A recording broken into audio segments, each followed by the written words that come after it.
Welcome to American Education FM, everybody. I'm Dr. Sean Brooks. Okay, another week, ladies and gentlemen. Here we go. First of all, I think that the entire deal and Israel deal that's taken place here, again, is going to continue to be interesting. Toward the end of the week last week, people were basically saying, again, that phase 2 of their entire deal regarding, again, so-called peace between Israel and, again, so-called Hamas. We know that Hamas has been funded by Israel and certainly our tax dollars as well.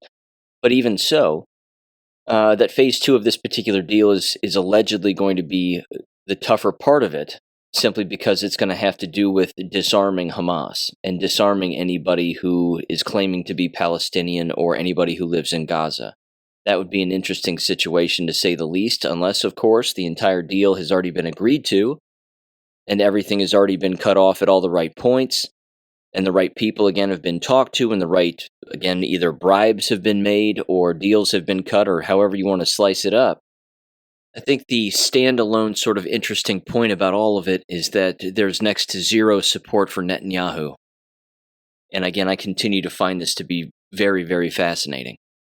Not only, again, are these America First individuals and certainly younger generations speaking out at particular speaking events regarding Israel and, of course, our support of them and AIPAC and everything else. And, of course, they're throwing it in the faces of the people like Glenn Beck and, again, other individuals who are taking to the stages and, I don't know, trying to fill the shoes of Charlie Kirk, even though he's not dead. Again, all of this is waking up a great deal of people. And again, when Steve Witkoff was over there in Israel with Jared Kushner and his wife, and they're standing there and they're whatever, they're giving their 2 cents on the situation and hostage this, hostage that, whatever else. They, again, when they would mention Netanyahu's name, they would boo loudly. And then when they would mention Trump's name, they would cheer. Again, a person has to sit with that for a while and think about what that actually means. I mean, who's really in control here? Is it really Netanyahu, or has somebody gotten to him, like our government, and basically said, you're going to play ball now. You're going to do exactly what we tell you to do or else. Again, there's no way that our military doesn't know what Netanyahu has done. There's no way that they don't know that. They are well aware. They're very well versed in him, his actions, what he represents, what he's been doing this entire time. Always funding war, stoking the flames of war, you name it. But again, I think he's on an island, like I've said. I think he's on an island by himself. He has next to zero support. And any support that you see, even coming from any individual whatsoever, whether they be affiliated with the Trump administration or otherwise, I think it's all for show. I don't think that anything about it is remotely real or authentic in the slightest. So it's all a movie, basically, and that's about it. Again, there have been endless posts all over X, too, discussing how Netanyahu was allegedly told by President Trump to tell Iran that Israel's not going to bomb them, Israel's not going to attack them, and that, Israel wants peace and Iran wants peace in the whole thing. Again, somebody's getting played here. Somebody's getting moved around. Somebody's been owned. And I don't think it's Donald Trump in this situation. I truly don't. There are too many obvious things taking place here that are out of the ordinary. Again, I just think that Netanyahu's been completely neutered. So, again, not to repeat myself again, but I just think that any ally or any friendship or any whatever that we're being shown is not real. I just think it's basically all for show. Again, there's too much anti-Netanyahu, anti-Israel sentiment out there. There's just too much of it. There's too many people waking up to this. Again, social media platforms are flooded with the truth, certainly from a historic perspective right up to current time, and it's overwhelming. And it's overwhelming, again, even for these so-called, I don't know what you would even call them, these handled influencers like Candace Owens, of course, and Tucker Carlson, and you name it. I mean, all of these individuals are waking up to the so-called Jewish question, and they're waking up again to what Israel's done to neighboring countries and, of course, the citizens and the individuals who live in the general area, and, of course, what they've done to Americans as well over the course of centuries. They're just waking up to it constantly, and they're speaking out about it, and they're doing so, frankly, without being afraid, which is a good thing. And they're being repetitious about it and having numerous guests on their shows who are openly discussing it, and, that's good. More people discussing it, more people bringing up the truth, more people, again, asking questions. This is a very good thing. Now, with all that said, there's also this, and again, a lot of people were losing their minds over this at the end of last week also, and I think it's a bit funny, but there's a lesson here I think that has to be repeated. And the lesson is, just because something is written down and something is signed off on, or a story is being told a particular way, does not necessarily mean that that is actually what has happened. More specifically, this had to do with the physician to the president. This was the memo that was put out, and again, people were flipping out because it openly says here, again, most of the way down, it says, quote, "In preparation for upcoming international travel, President Trump has also received preventative health screenings and immunizations, including annual influenza and updated COVID-19 booster vaccinations." So, people again were like, whatever, he took the shots, no way. I can't believe he'd do that. Is this just a money grab? Is this just to protect Pfizer? Is it to do this, to do that, whatever else? I mean, look, if anybody believes, and again, even Ed Dowd asked this question of BlackRock fame, and of course he watched all of the numbers having to do with the COVID shots and the death toll and everything else, and the money changing hands and you name it. But he openly said, okay, so either President Trump is stupid or he's lying. Which is it? When, again, this statement gets made about, having his whatever, annual influenza and updated COVID-19 booster vaccinations. Again, I don't think he took them in the first place. But the lesson here is that just because someone says or he says that he took something doesn't mean that you are supposed to take anything. Again, one of many lessons I think that was supposed to come out of course, the entire COVID line, the Operation Warp Speed push through, which of course was a military operation designed to speed up the enemy's plans faster than what they wanted, which of course prevented any kind of a lockdown, which is why, again, here in the States, when you hear people talking about being locked down, we weren't locked down. You could have gone anywhere and done whatever you wanted. There were businesses that were closed, but that was their fault. It didn't mean that we couldn't walk around and do whatever the hell we wanted. But you talk to somebody from the UK and they're like, oh my gosh, I was in my house for months. And it's like, why? What the hell's wrong with you? Again, just because a particular person, regardless of their geographic location, says that a particular thing is happening or that they did a particular thing doesn't mean that you have to do it either. And again, that was one of the major lessons I think that was supposed to come out of all of that. Now, some of us already knew that. When government says jump, you don't say how high. You say make me, go F yourself. That's what a lot of us think anyway. But some people were like, oh, okay, I'll do it. I'll do whatever you want, just to get back to normal, quote unquote, so I don't have to wear a mask, quote unquote. But again, when he was talking back in the day about taking the shots, and yes, I've taken the booster, and I've done this, I've done that, look, I mean, the guy is not a spring chicken. And the President of the United States is not a young man. And you can see him, and he has aged greatly. And the position, of course, will do that. But at the exact same time, if he's taken as many shots as we're led to believe, he'd be dead. So no, I mean, he didn't take the shots.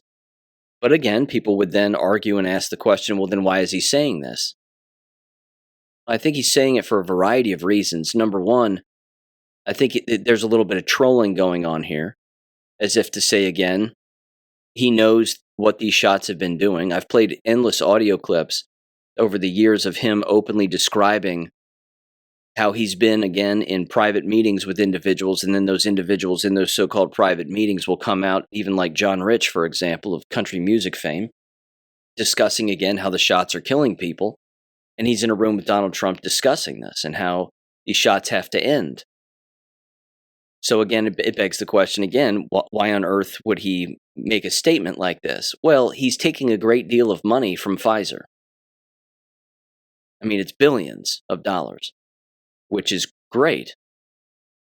But again, if you can bankrupt Pfizer in the process while robbing them at the exact same time, wouldn't you want to do that? Again, if he came out and he openly said, don't take any of these COVID shots whatsoever at any time, don't ever do it. They're killing the people who take them. They're making them ill, et cetera, ruining DNA, shortening lifespan, you name it.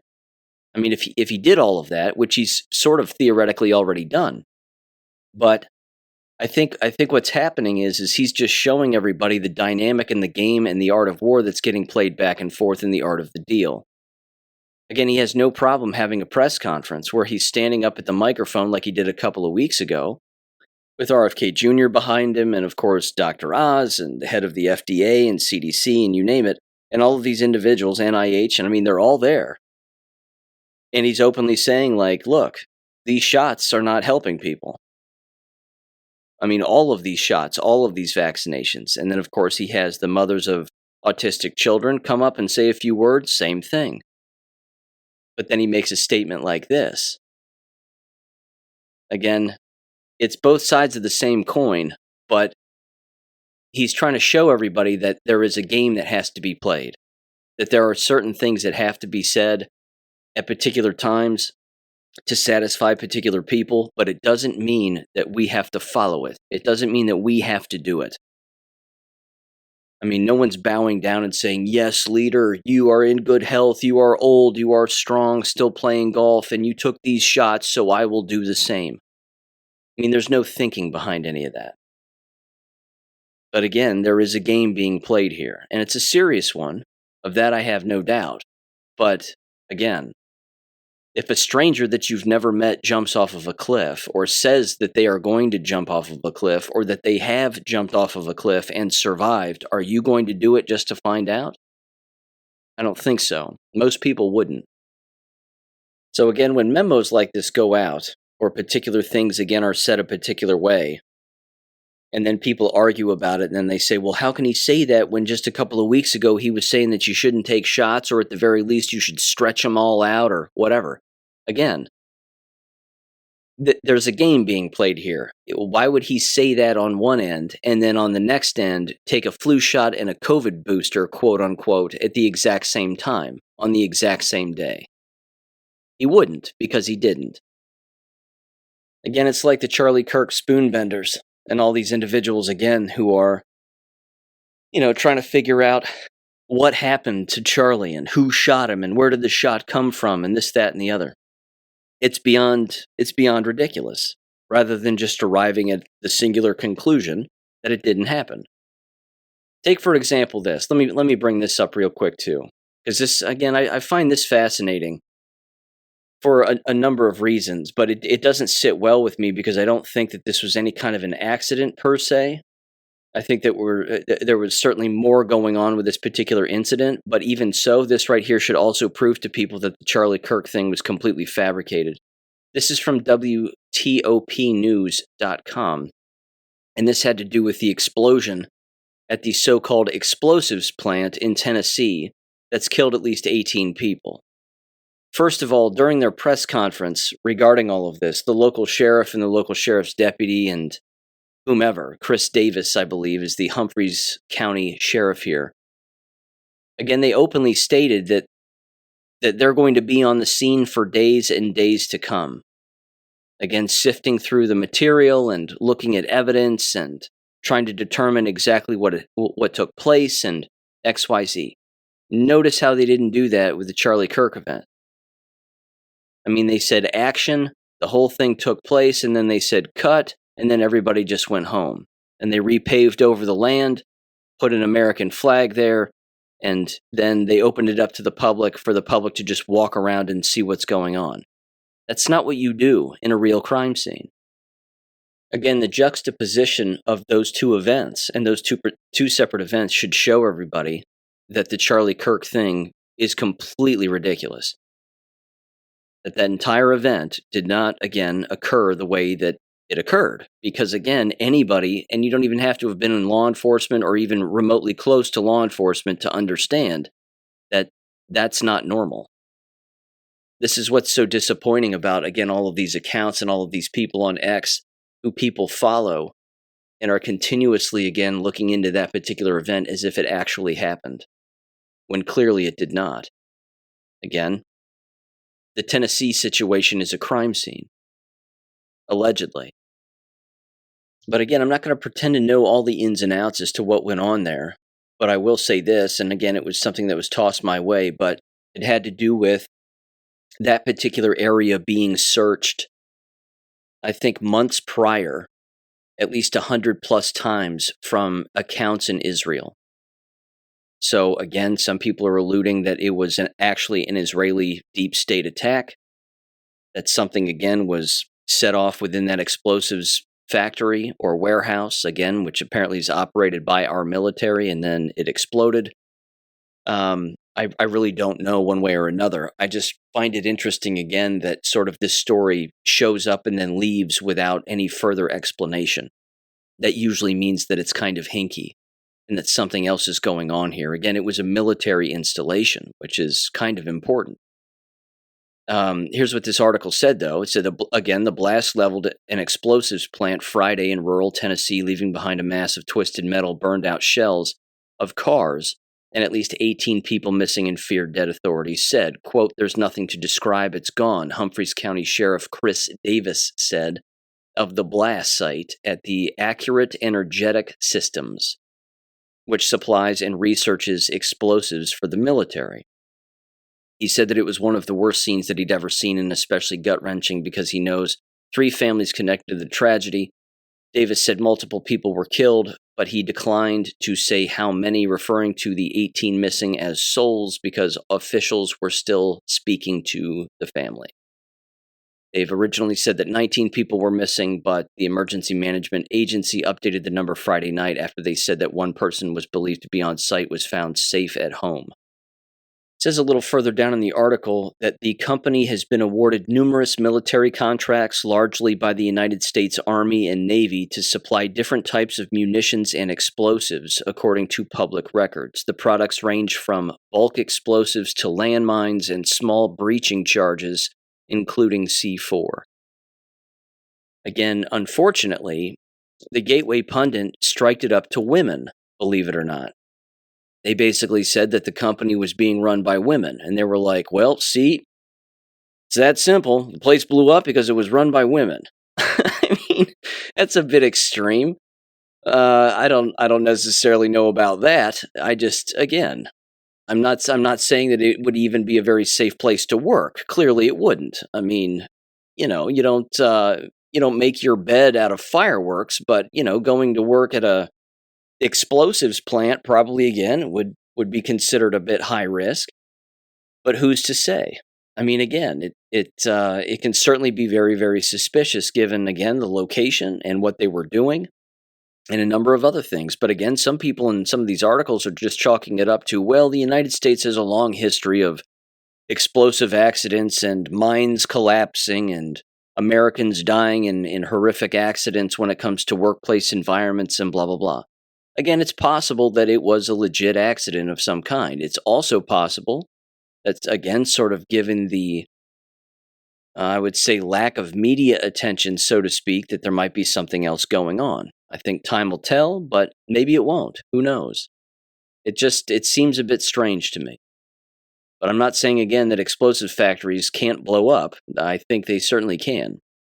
Here was another thing, too, that got some people riled up toward the end of last week, which I decided to ask Rock this particular question because I wanted to look basically for any anomalies in this explanation. And it had to do with the Secretary of War, Pete Hegseth, announcing that the U.S. has signed a letter of acceptance, quote unquote, allowing Qatar to construct and operate a dedicated facility for its Emory Air Force at Mountain Home Air Force Base in southwestern Idaho.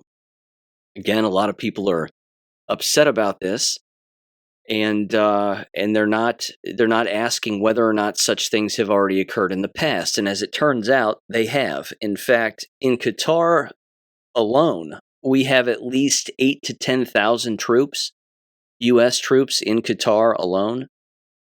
installed again within their own military bases for a variety of reasons. Clearly, intelligence gathering, communication, training, things of that nature. I think that part of this also, which I'll read the explanation here, is most certainly a part of the deals that have been made, again, regarding our different governments and investing in one another's countries. It's going to employ a great deal of Americans, of course, when it comes to building this particular base.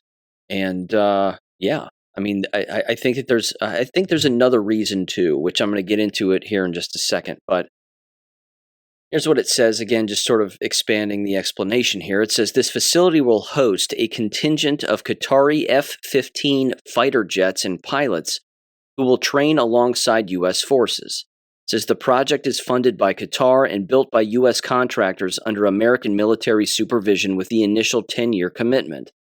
Now again, I understand that this looks suspicious to a great deal of people, myself included, to an extent. It's like, okay, you're training Middle Eastern pilots to fly F-15s around in the United States. Why are we doing that? Well, we do it with them over there where they live, and this has actually happened on our land before also, but certainly in the past. But anyway, it goes on. It says, importantly, this is not a sovereign Qatari military base on U.S. soil. It remains fully under U.S. jurisdiction and control, similar to existing arrangements where foreign allies like Singapore's F-15 pilots maintain training detachments at American bases. The U.S. does not permit independent foreign military bases on its territory. Then it says reasons for the facility. It says the decision stems from a long-standing strategic partnership between the U.S. and Qatar, formalized through this training-focused initiative. Key motivations include the following: enhanced military and interoperability and training. It says the facility will allow Qatari pilots to conduct advanced F-15 training with U.S. forces, improving joint operational readiness, lethality, and coordination. It says Qatar operates F-15 QA variants, a customized version sold by the United States, and this setup provides strategic flexibility, quote unquote, for sustaining their fleet. Discussions for this began as early as 2022 under the Biden administration, including an environmental assessment at the base. Again, there's another angle to this which might make a little more sense here in the further explanation, but I personally also think that this is being done to help train their pilots here so that they can go back there to Qatar and defend their area, certainly from Israel. Again, that's my 2 cents. Why not? If the Middle East is basically now all ganging up against Israel because the entire world has just seen what they've done to Gaza, why would you not want to train with U.S. forces? Certainly when even our monetary presence and the Middle Eastern monetary presence is going to be ramping up in that general area along the Mediterranean, certainly again when it comes to Palestine. So again, that's a hunch on my part, but we'll see. It goes on here. It says the next particular reason for the facility is it says reciprocity in U.S.-Qatar defense ties. It says Qatar hosts the massive AI Udeid Air Base, if I'm saying that right, near Doha, the largest U.S. military installation in the Middle East, with about 8,000 to 10,000 American troops. It serves as the forward headquarters for U.S. Central Command's air operations and was recently used in strikes against Iranian nuclear sites, with Qatar providing key support. In return, the U.S. extended a formal security guarantee to Qatar in early 2025 via an executive order reaffirming protection of its sovereignty. And of course, who was it that decided to bomb Qatar? Well, it was Israel, because they didn't like that. And of course, the United States didn't like the fact that Israel did that either. And whoever ordered that, which it was certainly Netanyahu or somebody else, well, that was a bad look. And I think some people got in deep trouble for that. It goes on, here's the third explanation. It says broader diplomatic and regional cooperation. It says Qatar played a pivotal role in mediating the Israel-Hamas ceasefire and hostage exchange deal finalized early in 2025, earning praise from the Trump administration. Hegseth highlighted this during the announcement, noting that Qatar's substantial role, quote unquote, in Gaza peace efforts and open lines of communication during U.S. operations in the region. The facility symbolizes deepening ties amid Qatar's investment in U.S. infrastructure. For example, $400 million in Boeing 747s gifted for use as Air Force One. It says the joint project, like the $5.5 billion Trump-branded development in Qatar. It says this arrangement is part of routine U.S. foreign military sales and training programs benefiting American jobs, hundreds during construction and maintenance, and aligning with shared defense goals against threats like Iran, it says. They are not the shared defense goal. It's Israel. They're defending themselves against Israel and anybody else, again, who seeks to blow something up at some random time, again, to foment war and foment division as much as possible.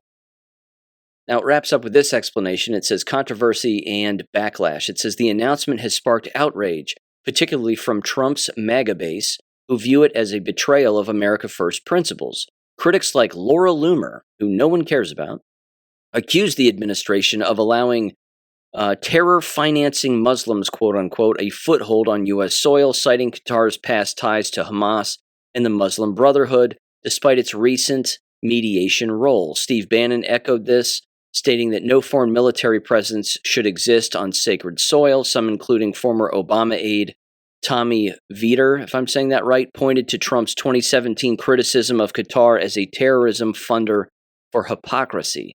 Qatar's embassy clarified that the facility is strictly for training and interoperability, not a base, and aligns with deals for other allies. It says Democrats and security experts have raised ethical concerns over Qatar's influence, estimated at $100 billion in U.S. lobbying and investment, but the Pentagon frames it as a standard, non-controversial enhancement to alliances. It says, in summary, the facility advances mutual defense goals in a reciprocal partnership, but its optics have fueled political divisions amid Qatar's complex regional role, unquote. Again, if it has anything to do with sharing intelligence, certainly from an Israeli standpoint, it doesn't bother me. As long as, of course, it doesn't expand and continue to get worse. I think that there are bigger problems in our country than just this.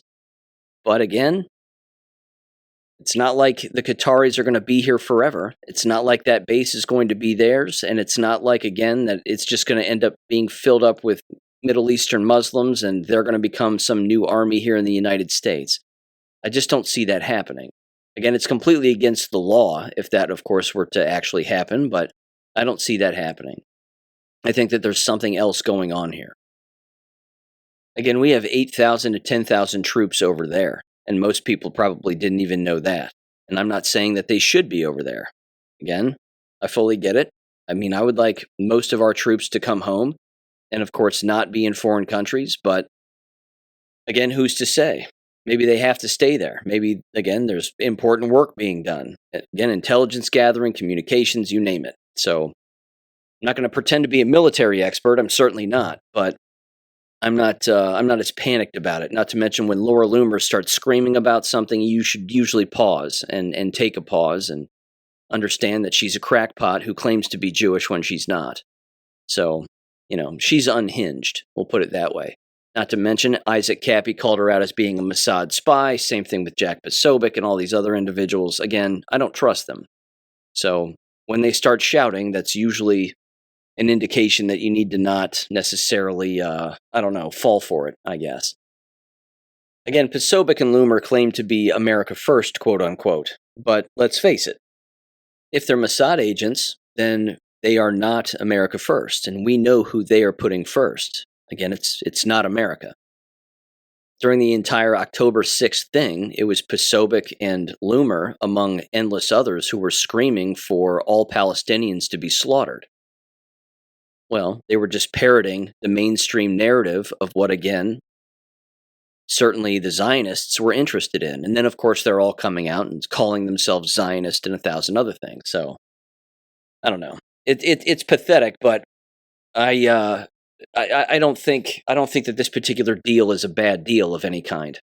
I don't necessarily think that there's anything nefarious behind it. Again, I don't know one way or another, but it's not rubbing me the wrong way, the way that it does these other individuals and these so-called influencers who are attempting to sway public opinion one way or another.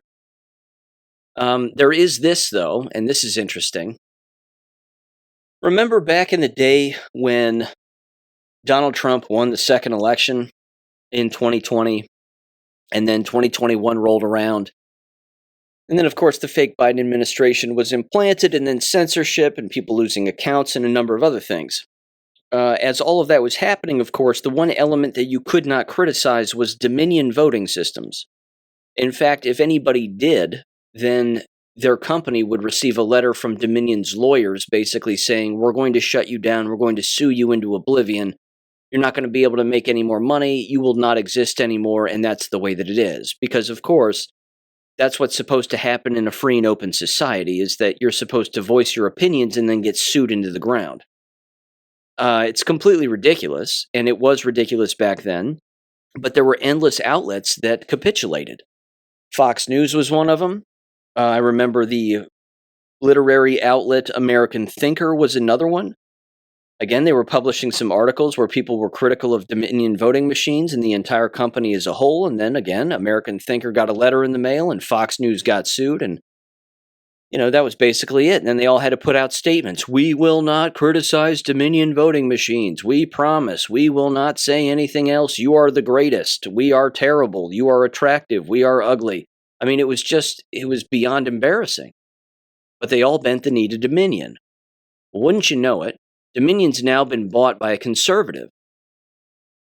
And basically, they're sort of taking a bit of a Bolshevistic approach to this, which is interesting, which is you buy out your enemy and the company that your enemy is operating, and then you turn it on its head, and you actually use it to do the thing that you want to do. So this was from modernity.com or .news, and it was titled, Republican buys Dominion voting systems, forces them to drop lawsuits against conservatives. It says litigation will be discontinued following the acquisition. And rumor has it that they're also going to be pushing for paper ballots now. Isn't that interesting?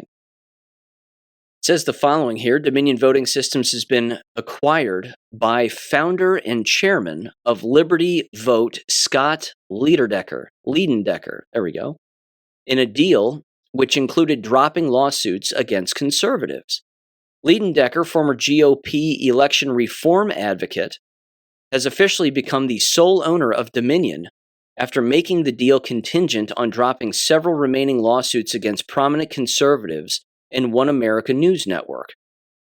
Liedendecker further disclosed to the Daily Caller that remaining litigation with MyPillow CEO Mike Lindell, former New York City Mayor Rudy Giuliani, and former Trump campaign attorney Sidney Powell will be dropped by Dominion Voting Systems as part of the acquisition agreement.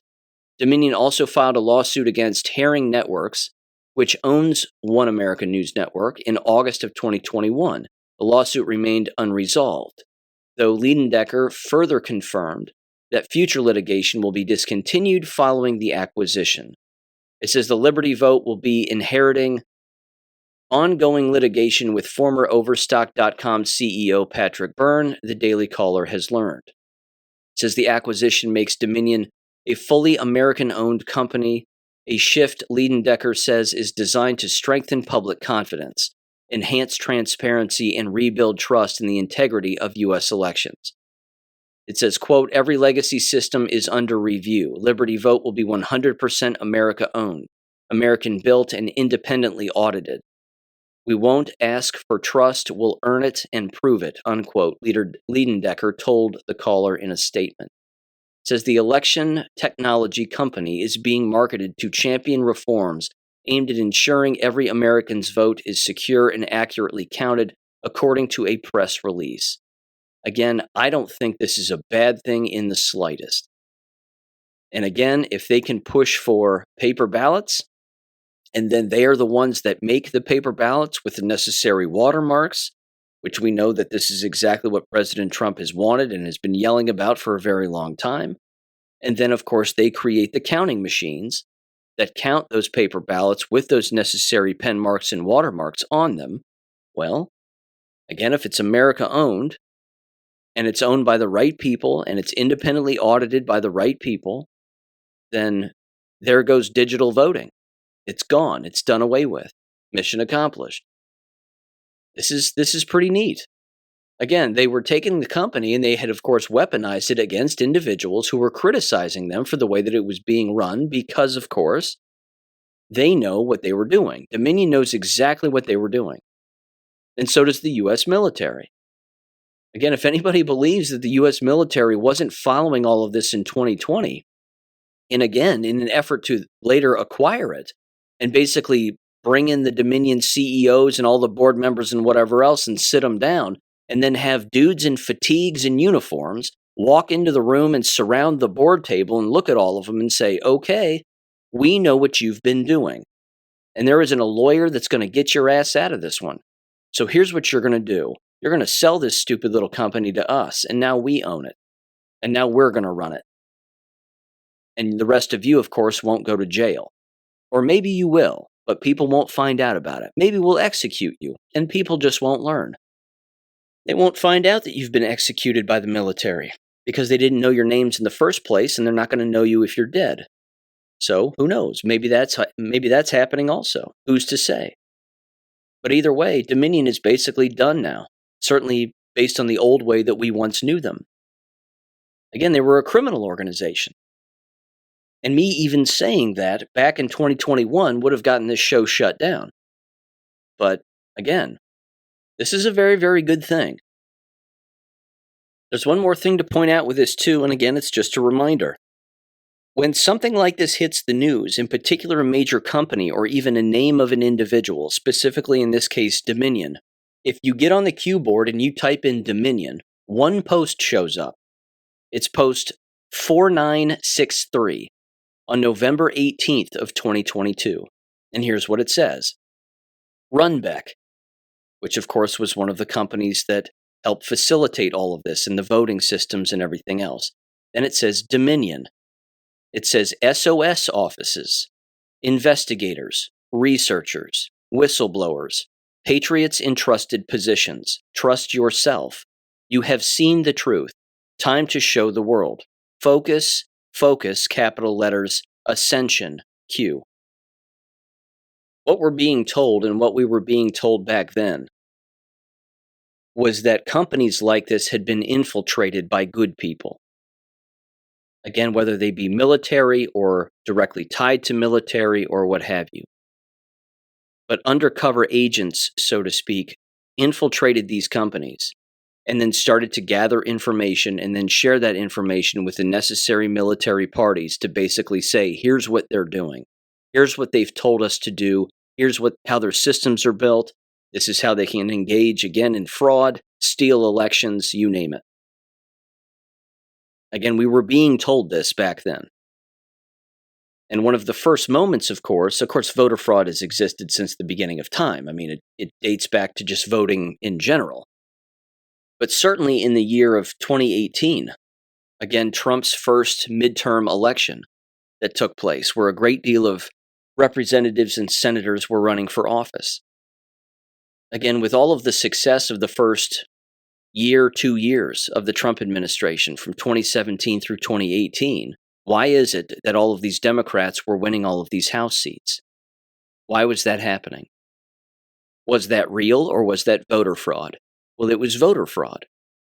And we were being told that in Q drops. They were saying, don't worry, we know exactly what they're doing. We're watching them. We know exactly what they're doing and what they're using to engage in this voter fraud. We are well aware. And then, of course, we were told that the 2020 election was going to be stolen, that the media was going to take it. Just relax, don't worry. We know exactly what they're doing. We're gathering all of this information. We're going to use it against them in the future. And that's exactly what's happening. And this right here, and this acquisition of Dominion is a big deal. And it's proof that their plan is working. Again, researchers, investigators, whistleblowers, they had them all inside of Dominion the entire time. That's why there's endless Q posts that say these people are stupid, because they don't know that they've hired individuals who are there on purpose to take them down. I can't emphasize it enough. I just think it's fantastic.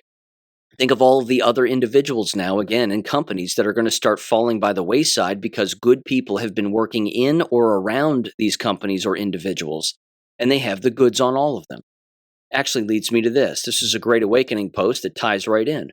This is just from here on Sunday, and they posted the following. They said, prediction. You are going to start to see many more deep state swampers getting caught up in all sorts of financial, process, and filing-related crimes, unrelated to the grand conspiracy. Here is why. Again, it's their opinion, but there's ample evidence to prove that this has already happened. The very first time that Donald Trump took office in the first place, again, that giant list of representatives and senators that bolted, specifically representatives that just left office instantly, was massive. That was not an accident. Those people had been gotten to by good guys and said, you're going to leave, and you're going to leave now. And here's why. And then they would again dangle their blackmail right in front of them, or again, they would explain to them what they've done in the past. And then they'd say, you can either leave, be executed, or go to jail. It can be very public or it can be very quiet. Here's what it said, quote, it's very simple. These people were all corrupt and protected by the system up until now. Their improprieties, like Letitia James's filing fraudulent mortgage applications, and Schiff doing the same, or Bolton hiding classified documents at his house, all of this stuff was blatantly overlooked and also used as part of the blackmail system used to keep people in line, with, of course, Letitia James now being indicted, and John Bolton apparently is going to be brought up on charges potentially this week also. They went on and they said, quote, not all blackmail is done using crimes against children. Sometimes it's as simple as having the sword of Damocles of a fraudulent mortgage application for that second house paid for with all the corruption money hanging over your head that keeps you in line. The great part about setting people up to fail with white-collar financial crimes such as this, it says, it makes it very easy to look like all the crimes were the result of improper or irresponsible actions by individual people, not crimes which were committed as part of a greater scheme. It also makes it easy for such a crime to simply be buried and left unnoticed until it conveniently, quote-unquote, comes out when the person becomes a problem. This way, when you burn an asset, it doesn't fall back on you. The fun part about this is that Trump now has access to all of this, and so he can start using it to burn people left and right. I think you're about to see a lot more of this. It's going to start happening left and right. Before the grand conspiracy stuff even comes out, you're going to see people dropping like flies because of this. I'm calling it now, unquote. Yeah. Again, I've been over it. I've been over it with Adam Schiff before. He was in a hotel room having sex with a drugged up kid, and the kid died, as the story goes. Because again, he's friends with Ed Buck, who's of course now in jail for doing very similar things with homeless people. And again, letting a homeless individual die of a drug overdose while having sex with him in his own house. Birds of a feather flock together. Again, I've jokingly said it, and I'll say it again. I don't know about you, but I don't have any friends that have sex with homeless people and get them all drugged up and, have gay sex. It's just not a thing. Thank God. But Adam Schiff can't say that. He's friends with Ed Buck. So is Hillary Clinton. These people are disgusting. So yeah, if you can get Adam Schiff initially on mortgage fraud, or Letitia James on mortgage fraud, think of what else you can get these people on. In fact, somebody on Fox News even brought this up, and they made an excellent point. They said that when you were talking about mortgage fraud, specifically regarding Letitia James, it's not just mortgage fraud. You have to have insurance on that property. Which means if the property technically isn't yours, and you falsified documents claiming that it is, then you're also engaging in insurance fraud at the exact same time. It's not just one crime, it's multiple crimes. She's in deep trouble. Again, now a judge and a jury, of course, would have to rule against her, and they would have to do so ethically with all of the evidence at their disposal, but it's beyond evident. Again, if you're stealing a car and you're claiming that the car is yours and you have insurance on said car, when the car really isn't yours and it was stolen in the first place, you're not just in possession of stolen property that is not yours. You're engaging in insurance fraud at the exact same time. So I find it fascinating. But yeah, this is happening to these people because, again, they were dumb enough to take these offers and take these bribes. And, of course, be put in these positions and be controlled by very evil people. Well, now the strings are cut, which means they're just left with the very thing that they were being bribed with in the first place, which is usually something that's highly illegal. I think it's glorious. And again, they're getting caught because they never thought that they would. They always thought, well, I'll just get all these perks and I'll get all this free stuff and I'll be able to move the system around and make it work for me. And yeah, a lot of people know that I broke the law and we're doing all of this unethically and illegally, but whatever, they'll never turn me in and I'll never get caught and whatever else. And I mean, that's always the death blow right there. That's the kiss of death, is always believing that these people won't turn on you. They always will. And you can, of course, bribe those individuals and pinch them, and before you know it, they'll turn on just about anybody. So, yeah, this is highly entertaining. But we're watching these dominoes fall, and it's all coordinated. This is not accidental. This is a big, big deal. Again, like James Comey. He's just one small example, but again, if anybody thinks that he's really just going to go to jail for lying to Congress, it's way worse than that. Because it's in the court system specifically where you can bring in more evidence. You can bring in treason and sedition into a lying to Congress charge once it makes its way to an actual court. And again, if that means that the right judge, of course, has to be at the helm, then so be it. But if it has to be done by a military tribunal, well, then so be it. Certainly, again, if it raises itself to the levels of being that kind of a crime, that's not something that your average judge can just take on. Treason and sedition is a military tribunal, without a doubt. I think it would have to be anyway, unless it's just reserved for military individuals, but I'm not sure which. Either way, again, even in the case of Letitia James or even a John Bolton, again, regardless of why they're initially brought into court or what they're initially charged with, if you can use the court system and the discovery phase to gather more evidence and more information of more illegality and even more serious illegality, then they're screwed. There's no way out of it after that. Because, again, it's not just a standalone crime. It's a crime that's connected to at least 10 or 20 other crimes. So it's going to be very, very interesting to watch. Okay, education stuff. First of all, there's a new Substack over at theamericanclassroom.substack.com. I highly recommend checking it out. I had no idea that this little database existed when it comes to books within the library system. And there's a particular dope that I would like to highlight who decided to make some comments to this particular article because they're missing the point. And it's obvious that they're missing the point. First of all, HB 8 in Ohio is law. And what that means is that anything of a sexual nature that basically exists in school from an instructional standpoint or even a conversation that takes place between so-called educators and children, which shouldn't be happening in the first place, because if you're having sexually related conversations and it's not a deterrence kind of conversation, well, then you're grooming somebody, and that's disgusting. But on top of that, the so-called, again, Ohio Parents' Bill of Rights, parents have to be notified when any of these conversations or content is being shared and or available, certainly within school districts and school buildings. Well, wouldn't you know it, the lesbian wife of the lesbian president of the school board of Talawanda City Schools in Oxford, Ohio, runs a particular organization, which really isn't much of an organization at all. It's just an activist website, and it's called Oxford Citizens for Peace and Justice. Now, that should tell you, of course, that it's probably just a bunch of old dirty hippies. But with that said, this particular group advocates for all of these gay books. and these quote-unquote banned books or controversial books or LGBTQXYZ plus minus division sign ampersand whatever. That's basically all that they do. And they get together again and they read these books together like a bunch of weirdos.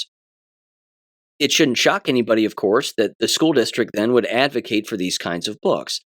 And I read that Facebook post last week in an episode last week regarding, again, parents and children specifically coming across these books within the school district itself.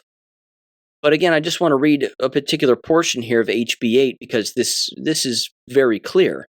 It says schools must adopt policies requiring notification to parents about student health and well-being issues such as mental health concerns, suicidal ideation, or changes in behavior.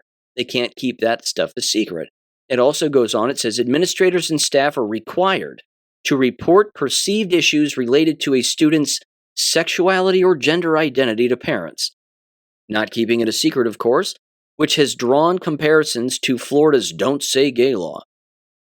And it goes on, and it says, of course, having to do with including any indication that a student may be LGBTQ+, potentially outing students without their consent. As far as instructional materials go, this can't get any clearer. It says parents gain the right to review and opt out of instructional materials containing sexuality content, defined broadly to include topics on sexual orientation, gender identity, or related discussions. Schools must provide advanced notice and access to such materials upon request. If that's the law, then that's the law, which means if somebody's breaking it, then what are they breaking? The law. It doesn't matter the motive. It doesn't matter the intent. Doesn't matter how sneaky these gross little teachers want to be when it comes to these sexuality books. Specifically, again, when it comes to sharing them with minors and having them available to minors. This is not, none of that matters. So, first of all, this particular website is infoohio.org/OPAC. And this allows an individual in the state of Ohio to, again, get on this database, type in your school district, and then from a drop-down menu, you can access the schools within that district and then search in a search bar keywords that are affiliated by subject with these particular books. So, for example, I chose Kramer Elementary School, ironically enough, the exact same school where Jason Mers used to work, that principal, and I typed in the word gay. And sure enough, about 14 or 12 or 14 books popped up with, again, the word gay, transgender people, lesbian mothers, gay parents, and all that other stuff started to show up under the subject lines of these particular books. So again, it's not that these books don't exist in these schools anymore. They most certainly do. The problem is that they're being shared among the student population by teachers themselves without parental consent. That's against the law. So let me read this person's comments real quick. And then I'm going to play some audio from the most recent board meeting here, which happened last Thursday. This is a Jim on Substack, or Jimma's Substack, whatever. They said the following, quote, "The fear relating to the LGBTQ community is ridiculous. Kids read books with topics such as murder, rape, etc. So does that mean that they are being groomed to be murderers or rapists? I'd argue the video games such as COD, Call of Duty, I suppose, and Grand Theft Auto are more impressionable than a book, but there isn't mass outrage on those." Well, first of all, they're not playing video games in school, you dumbass. So, you're making a false comparison. Because, again, the parents wouldn't necessarily allow their children to even play those games either, let alone read gay books at home. So, again, you're all over the place. They said the majority of people are well-intended regardless of ideology. Yes, I'm sure they are. Again, intent doesn't matter in this particular case. It's irrelevant. There is a policy in place set forth by the state. The district has no choice but to adopt said policy, and then it needs to be enforced. And if it isn't, and somebody's breaking that lack of enforcement, or again, breaking that policy, i.e. state law, then what are they breaking? It says there will always be outliers and well-intended people that make mistakes. The third grade example you provide comes across as a teacher providing material outside of a recommended reading level to begin with. That doesn't matter. That means the teacher's a retard. That's all. It means that they're stupid. Not to mention, I should mention this. This is a huge literacy problem. I mean, this is contributing to the literacy decline, which is the ironic part, because they can't see that. When you read one of these gay books and these dialogues that take place between these cartoon characters who are all gay, apparently, it's not English. I mean, they aren't speaking proper English back and forth. You're just reading teenage jargon back and forth. It's absurd. No one talks this way. They went on, they said that should be the issue more than playing into the system-generated fear agenda.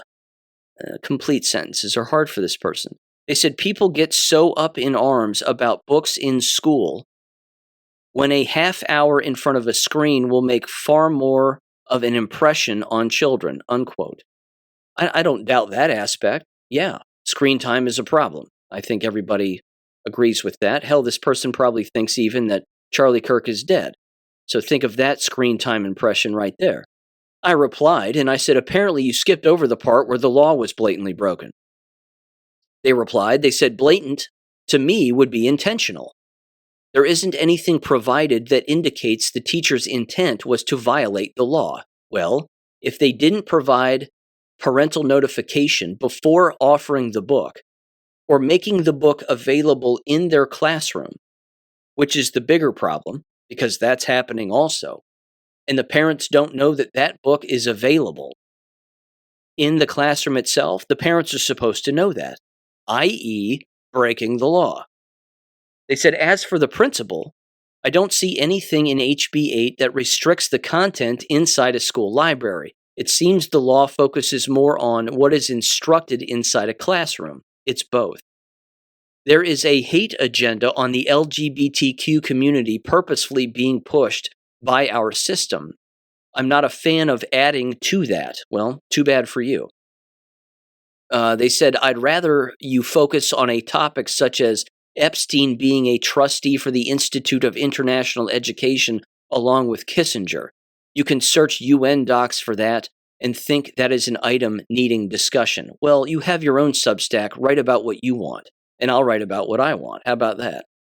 I replied, typically, and I said, you don't need intent to break the law, just like you don't need motive to convict. Intent and motive are irrelevant.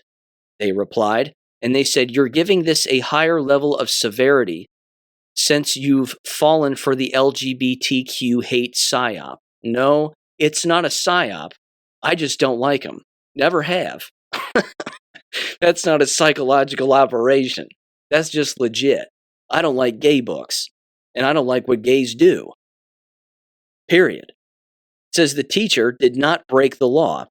The law was the Board of Education adopt a Parents' Bill of Rights policy in line with the bill language.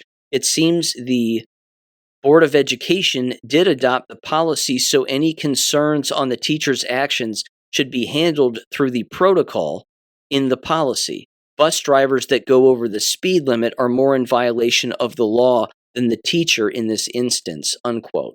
This person can't be helped. They're going to defend gay books to the end of time. Good for them. If that's the hill they want to die on, it's a real gay hill. And, good for them. That's what they want to do, then they get to do that. But again, there were parents that were not pleased, and rightfully so. Again, this outrage regarding this literature is not new. It's rather old. It's like 1930s Germany old, because these were the books that they were burning. And again, it isn't that the outrage is new. This has been going on for a very long time. Certainly over the last 5 years, with the way that social media is set up and the number of individuals who have spoken out at board meetings. But fortunately, again, a couple of very intelligent mothers came to the microphone in the last board meeting here at the Talawanda board meeting on October 9th of 2025. And Here's what these two wonderful women said in 3, 2, 1. Hi, I'm Katie Binge, Hanover Township. I'm a concerned parent at one of the Talawanda elementary schools. I want to address not only the board, but also the parents who are here and listening in. Imagine you're an 8-year-old in your classroom and you pick up a book. It's a beautiful pink cover and it's called Drama. You begin reading and you come across a picture of sexually explicit content. This happened to my daughter. As she described in the book, she mentioned a scene depicting two boys kissing. Upon researching the book, we discovered it's an LGBTQ themed book. It has been challenged in many surrounding districts and removed from the shelves for graphic content and mature themes. The recommended age range for this book is middle schoolers, therefore making it inappropriate for elementary students. This book is also listed on the American Library Association as one of the most challenged books. There are various bills and executive orders passed to protect students in public schools by President Trump. There are bills that appear to be used as loopholes, specifically regarding the promotion of certain books. In Ohio House Bill 8 and Executive Order 14190, it bans sexually content books for students in kindergarten through 3rd grade, and also to end gender ideology and radical indoctrination in K through 12 schooling. This book goes against the radical indoctrination in K through 12 schooling. This book goes against the rights that we, the parents, should be able to teach them. This also goes against my religious values and beliefs. We want the American way of life, and that's through Jesus Christ himself. I am requesting an immediate policy action regarding the review of all elementary school books in the libraries. Specifically, any materials addressing adolescent romantic relationships, dating, complex sexual identity themes, or themes that the district has already designated that they're requiring permission slips for, such as the middle schools. They should be relocated in the middle schools in restricted collections. I'm not only here to help with my child, but I'm here to help with everyone else's as well, to make sure that these books don't get in the hands of more children. Parents who are listening, I want to bring to your attention that certain books are not only available in the main libraries, but they're also present in every K through 12 school, including all classroom collections. These books are not permitted to be taken home by students, and that's their way of hiding it. To the board leaders, why aren't the elementary parents not being informed that this kind of material is in the schools? As parents, I feel like we have been deceived knowing that these books are inappropriate for elementary students. I believe it is crucial for parents being made aware of this information, and I also feel strongly that the district should be held accountable. Parents, I ask that you research this book, look what it has to say, and see if you approve of this. Parents, board leaders, and teachers, we need to work together to solve this matter. I would appreciate the opportunity to discuss this matter further and explore the next appropriate steps. Thank you. Thank you. Ashley Lettington. Hi, my name is Ashley Lettington from the city of Oxford. I'm coming to you as a concerned parent as well. I have recently learned that the Oxford Area PFLAG organization has donated a rainbow reading list to preschool, elementary, and middle schools in the Talawanda School District. The specific books I am referring to tonight is called Drama, which I have in hand with me. The content in this book goes directly against my morals and religious values. My kids should not be subject to these ideologies without my knowledge and consent. The middle and high school requires permission slips for books.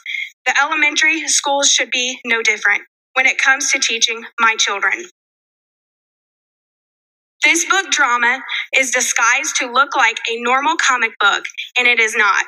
I would like to read to you a few pages from this book that is in the classroom at Marshall Elementary.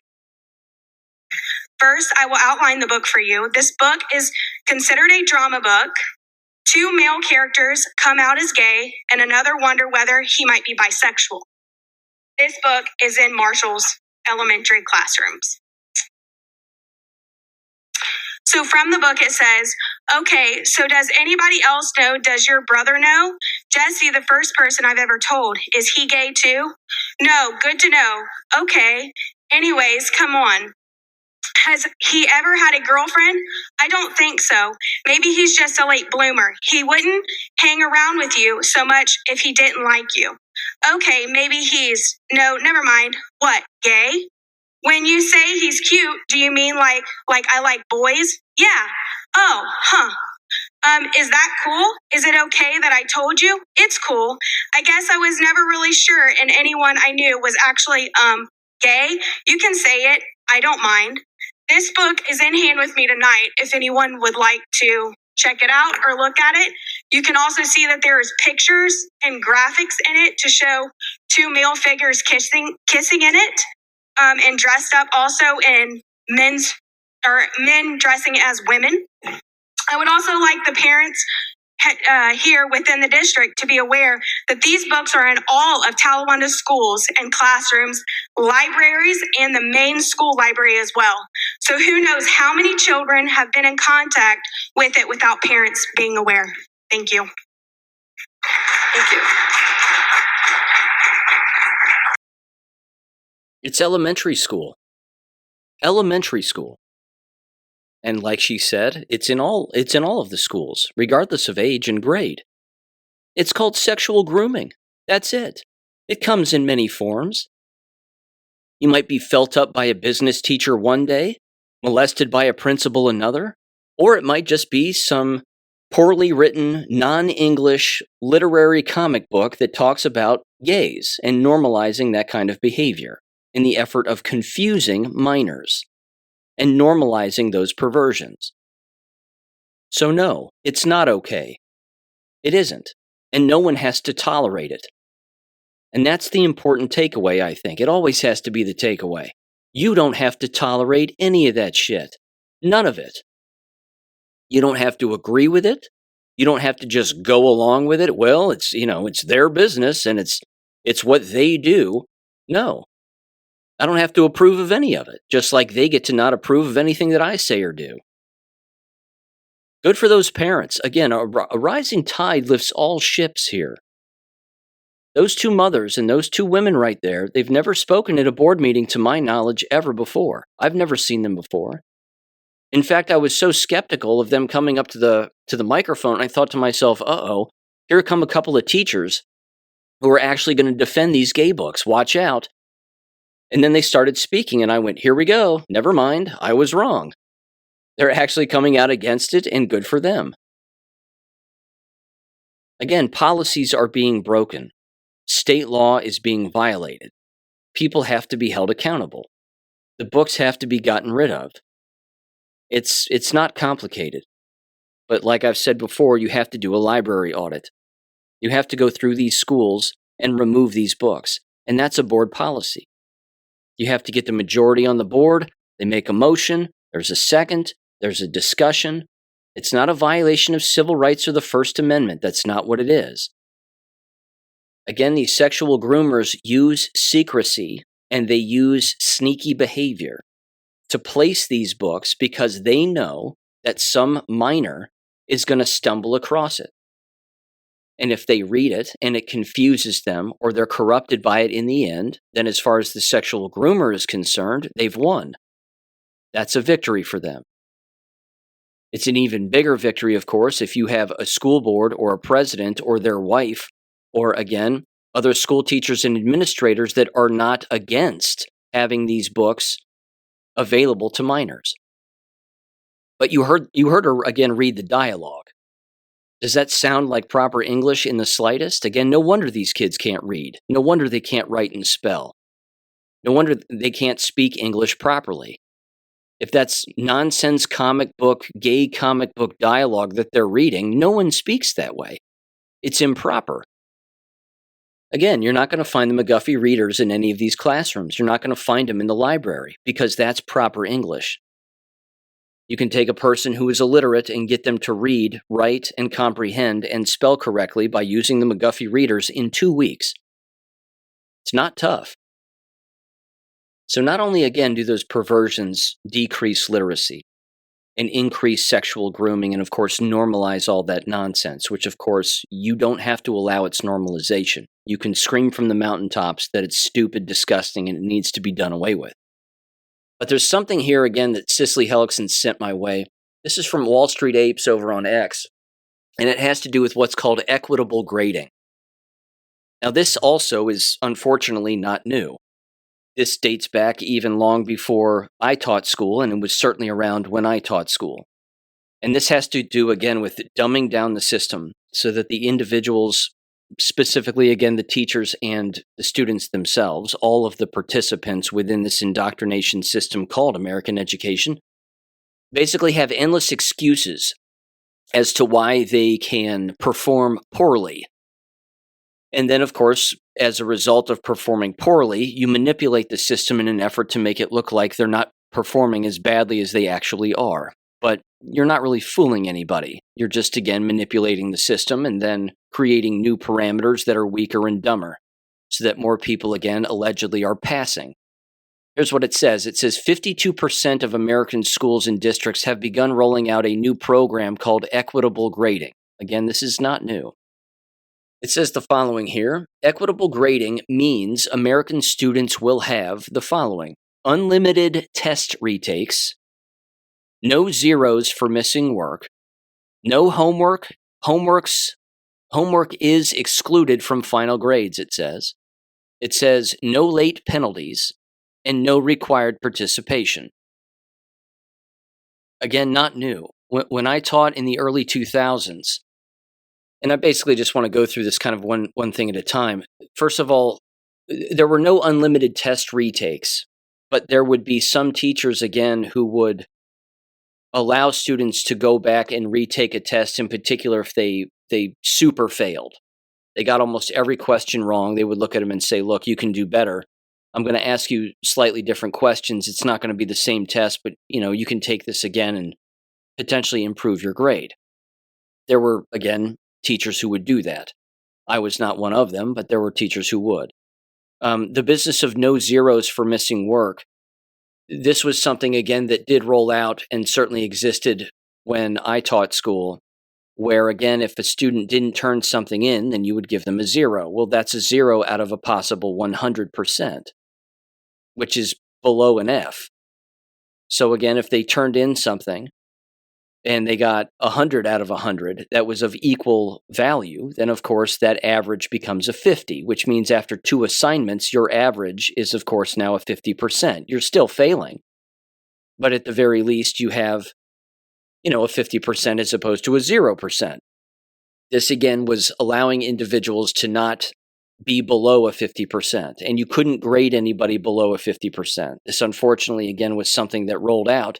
And if you were a teacher like me who gave zeros anyway, the grades would be changed behind our backs. And they would be changed, again, usually at the ends or toward the end of the 9 weeks when you would have to turn in grades. They would say, well, I noticed that a couple of people failed your class, and be like, yeah, they didn't turn anything in. Well, did you give them zeros or did you give them 50s? And be like, I gave them zeros because they didn't turn anything in. Well, you have to give them 50s. It's still an F as far as the grade is concerned, but you still have to give them 50% or half of the possible points that they could have earned. I mean, it made 0 sense, but this again is part of the statistical manipulation of the entire grading system, which is why the entire thing is fraudulent. The business of no homework or homework being excluded from final grades. I would give homework from time to time. I personally didn't do it all of the time. But again, I just would refer to it as home learning. I'm just asking you to go home and watch or listen to something or respond to something in writing as a result of, again, just kind of a basic assignment. But unfortunately, again, a lot of the individuals who taught talented and gifted classes, they would heap the homework on children as if having more homework at home somehow made them more intelligent. And the fact is there's no correlation. So again, not having homework at all is a mistake. And certainly, of course, not grading it and not having it be a part of one's final grade is also a mistake. It's lazy, which is one of the major motivators behind all of this too, is just making things more lazy for already existing lazy teachers. No late penalties, again, lazy. And no required participation, again.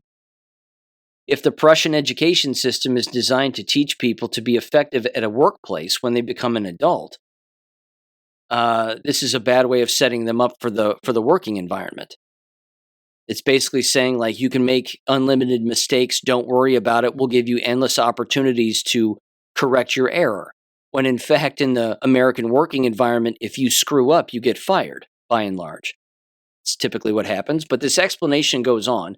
It says, in short, everyone passes, and more than half of U.S. public schools have already adopted at least one of these policies, and some districts have adopted all of them. Teachers themselves are calling it academic fraud. Yeah, because it is. Meanwhile, the U.S. already spends more per student than almost any other developed nation, and our students are performing near the bottom. For example, American 15-year-olds place 28th out of 37 countries in math and reading, and math scores just hit their lowest levels in 20 years.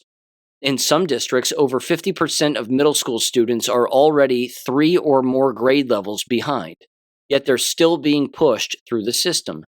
Apparently, schools are implementing this to raise test scores, improve graduation rates, and close achievement gaps tied to race and income.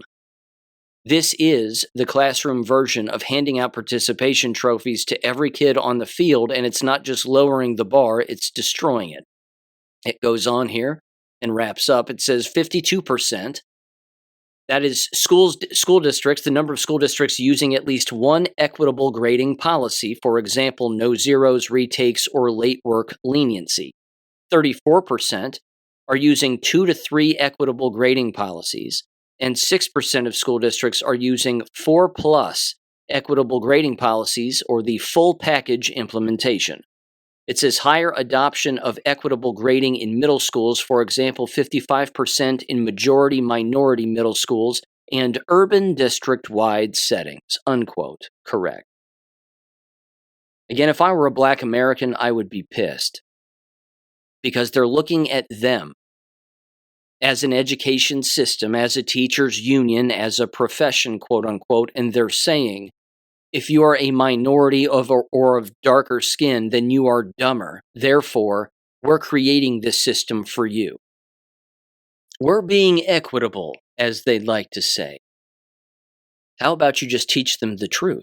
But that would, of course, require the instructor knowing what the truth is, many of which, of course, don't. It is an indoctrination system on purpose. You need the indoctrinated to do the instructing. That's how you get the youth to be indoctrinated. Again, when you're offering gay books that don't use the English language and proper enunciation of English words and or dialogue between 2 or more individuals back and forth, what do you expect? Not to mention, again, as I just said, it's remarkably insulting to anybody who isn't white. It's even insulting to whites. It's insulting to everybody. All of this equitable nonsense should be insulting to everybody. You're lowering the bar for a certain race of people, the old soft bigotry of the left.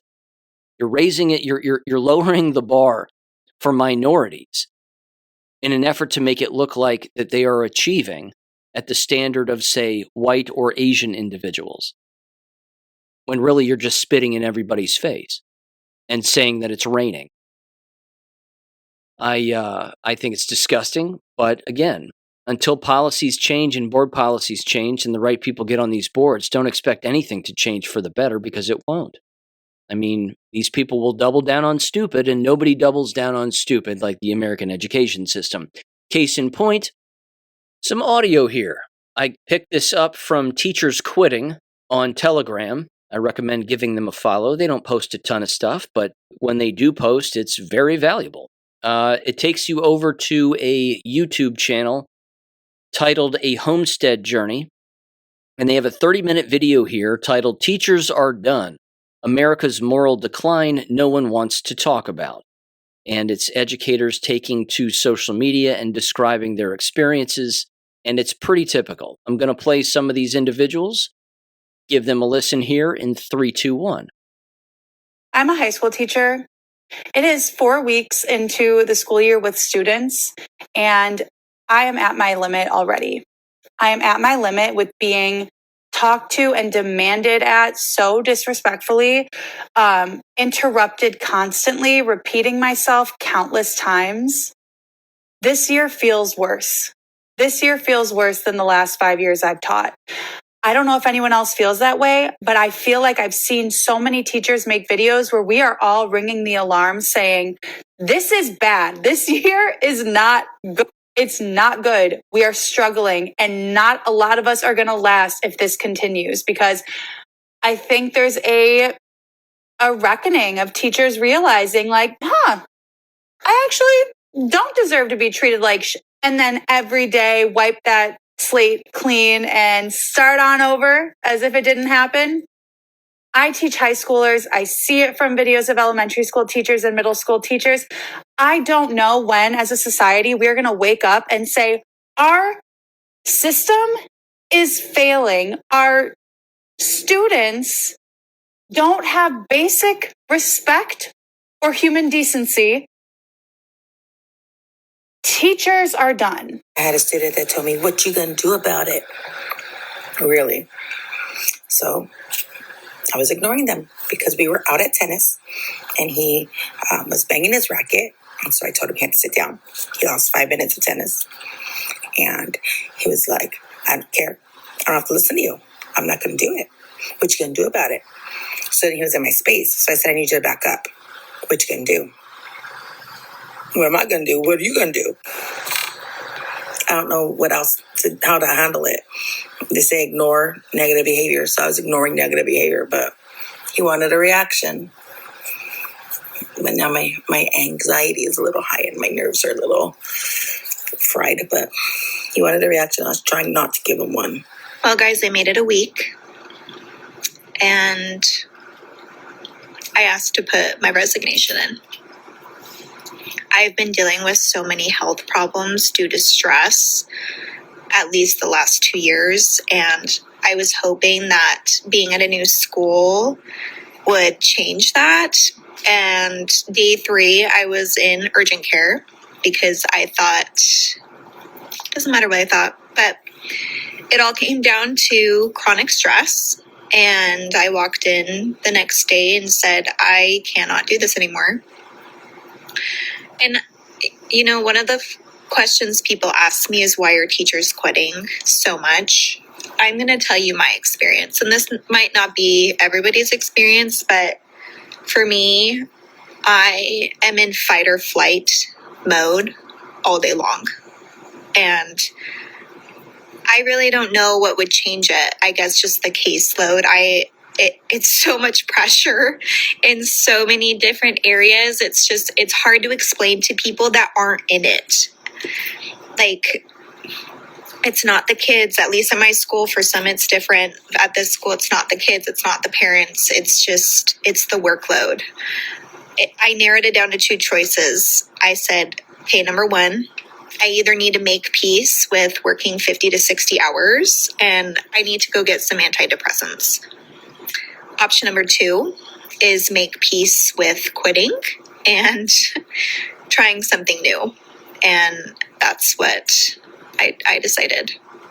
And it just sucks because obviously I went to school for this. Like, this was my dream. So not only am I mourning this job, I'm mourning my dream. Like, I thought this was going to be it for me. I love being a teacher. My health is just, my body is saying no more. One of my friends told me, because I keep asking my friends for advice, you know, people who've been in this career for so long. And I asked her and she said to me, you know, I'm not going to tell you to quit, but your body certainly is. And Colleen, that comment changed my life. And I just got to listen, unfortunately. Like, I wish so bad it was different. I listened to this motivational speaker. Her name is Abraham Hicks, and she gave a devotional once, and she said, so many of us are just chewing glass, just chewing and chewing and chewing and praying to God that our tongues toughen up to this glass, right? Like, please just let me acclimate to the glass. And she's like, why don't you just spit out the glass? I don't know. It's just hard. It's scary. It's hard. I have no idea. I have no idea what I'm going to do. I just know that, like, I can't end up in the hospital. Like, so it sucks. It sucks really bad. I have to speak to, as a teacher of 24 years, this being my last year, I'm retiring. I'm done. And I'm done because of one word: parents. And I am going to speak for teachers who can't speak because they're still in the profession. Education has changed so much that it is unbearable. And that's why there's a teacher shortage.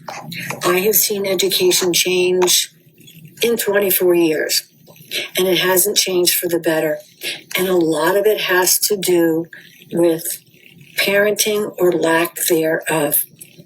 Parents, when you send your child to school, they need pens, they need pencils.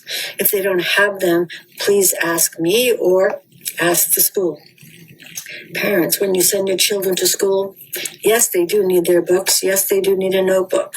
If they do not have any of those things, please ask your teacher, or please ask the school.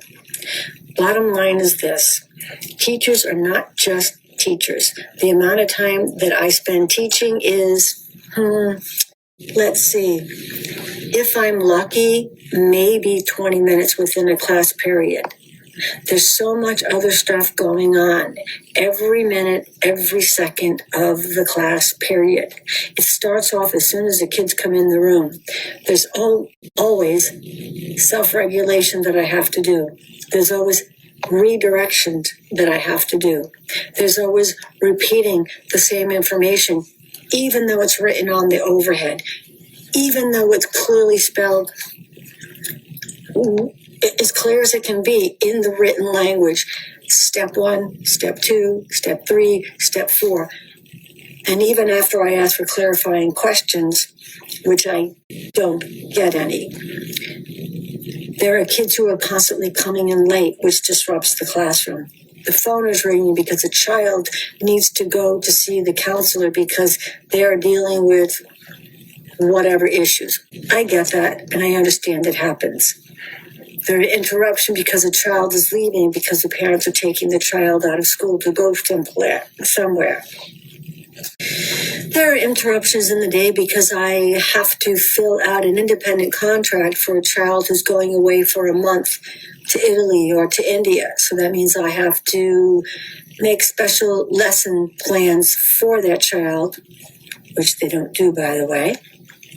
There are interruptions when you have the counselors coming into the classroom and asking to take out a certain student. There are interruptions in the classroom because there are so many students with special needs. And again, I am not faulting them for that. All I'm telling you is that a lot of extra energy goes into students who have special needs.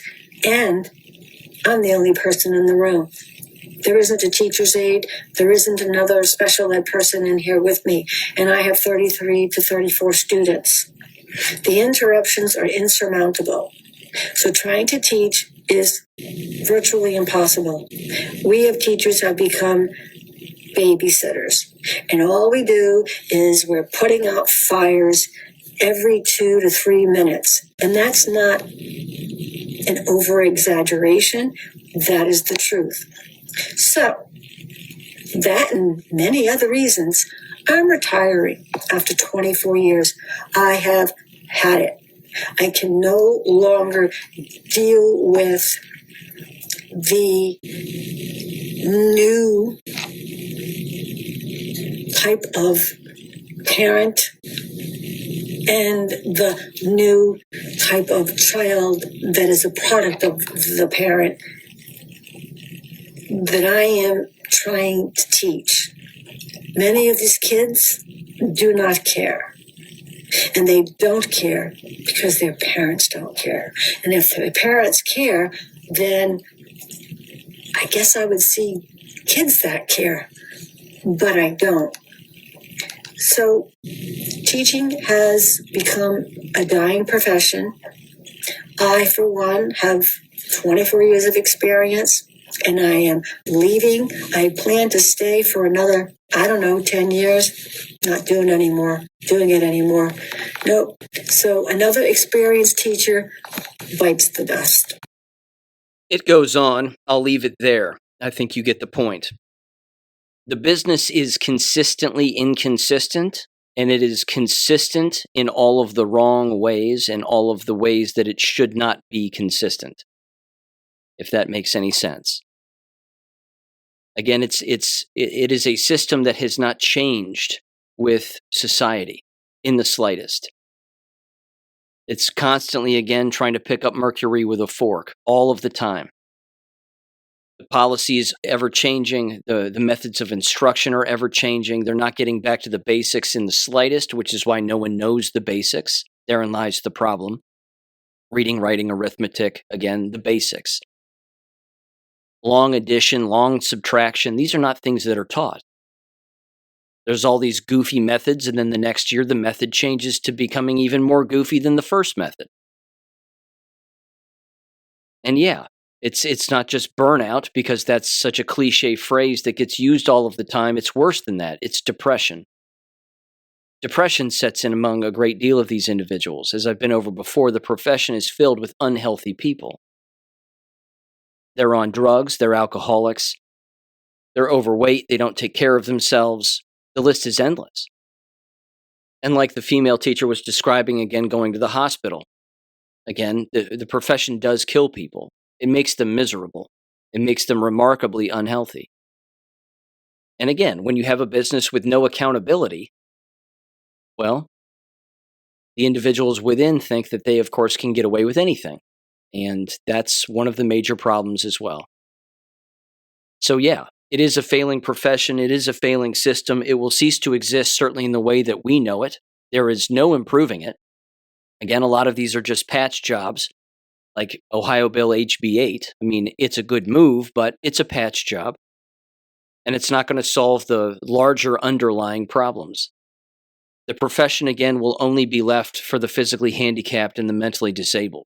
Eventually, all of the well-rounded and able-bodied and able-minded individuals will figure out, once they break out of the matrix, that if they can read and write, they can teach themselves. And there's no need to go to a brick-and-mortar building ever for anything. Because look what they're offering. Look what they're actually producing. It's not producing thinking people. It's producing conformists. And it's killing people along the way, including the instructors. And some of them are dying, and of course, because they're brainwashed, they don't even know it. They don't even know that the thing that they're doing is not the way that it should be done. That's when you know the brainwashing is working. And it's a sad state of affairs, but it isn't going to change until the dam bursts. And I think that's only a matter of time. And frankly, I already think it's burst. It's just whether or not the right people in the right positions have seen it actually take place and actually know it's taking place. So thank you for listening as always, ladies and gentlemen. I'll catch you on Wednesday. Peace. Thank you for listening to American Education FM. Make sure and check out AmericanEducationFM.com for more information. Take care and God bless.